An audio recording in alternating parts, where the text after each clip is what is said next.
Elle était gigantesque, et le vent la façonnait à sa guise. Ondulante et bleu-grisée, ses ladons et bérils verts, aussi chatoyante qu'une étoile évanouie. Il la retenait encore, ondulait autour d'elle, l'élevait vers le ciel, la caressant tel un amant. C'était le dieu du vent.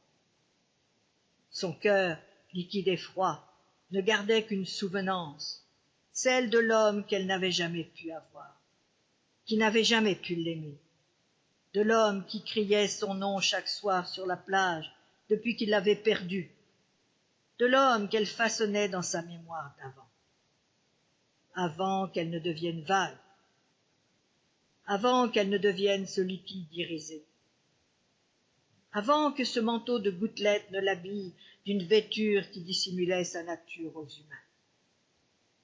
Personne ne savait ce qu'elle était devenue. Et lui, il l'ignorait aussi. Il regardait seulement vers le large, comme si elle pouvait reparaître, revivre, redevenir une femme à aimer et à toucher. Mais elle était vague. Sa puissance s'amplifiait au fur et à mesure de sa progression, comme si toute l'ampleur de la mer la portait vers cet unique but, cette petite crique d'où elle s'était échappée à jamais d'une union qu'elle refusait, le soir même de ses noces. Personne n'avait compris. Personne n'avait su pourquoi sa robe de mariée flottait ainsi, telle une voile, sur la mer et ses remous de serpentine, sous la lune qui éclairait sinistrement la baie. Et lui qui criait son nom chaque nuit, qui prenait une barque pour sonder les abîmes, chercher encore, appeler sans cesse. Il n'entendait donc pas sa voix. Alors, démesurément, monstrueusement, elle enfla son chant qui porta loin vers la terre, et elle pria le dieu du vent de la pousser encore, de la soulever plus haut, jusqu'à atteindre les nuages gris et à les faire crever. Ils lâchèrent leur déluge qui crépita.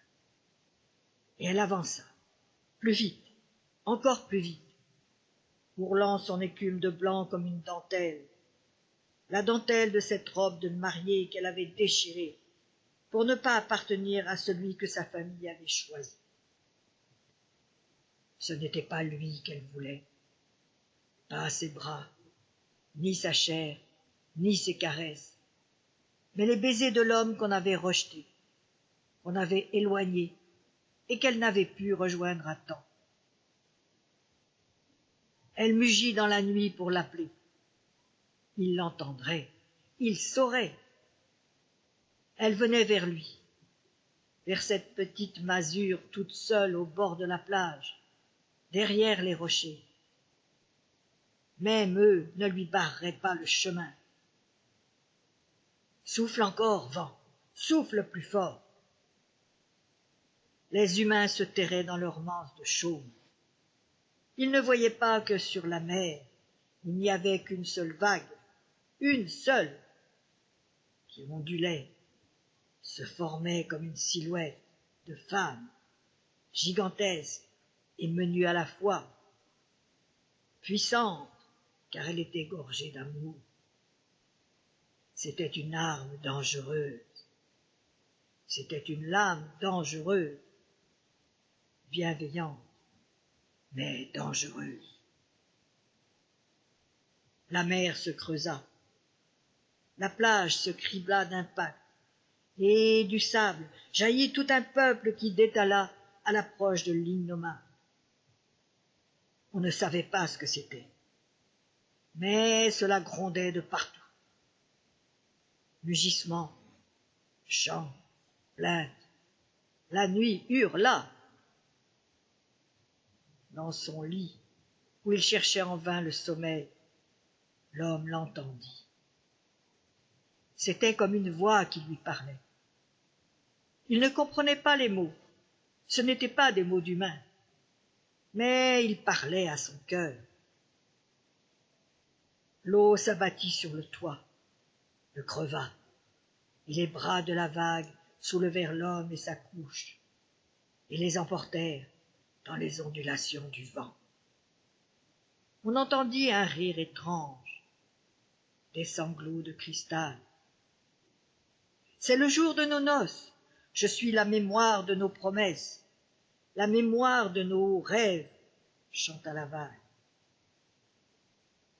Alors elle se dressa, sculpturale, majestueuse.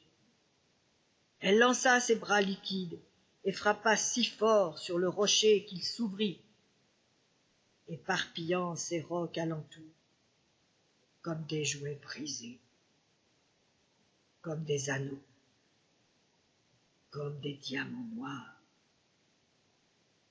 Et la vague devint lac, calme, si calme.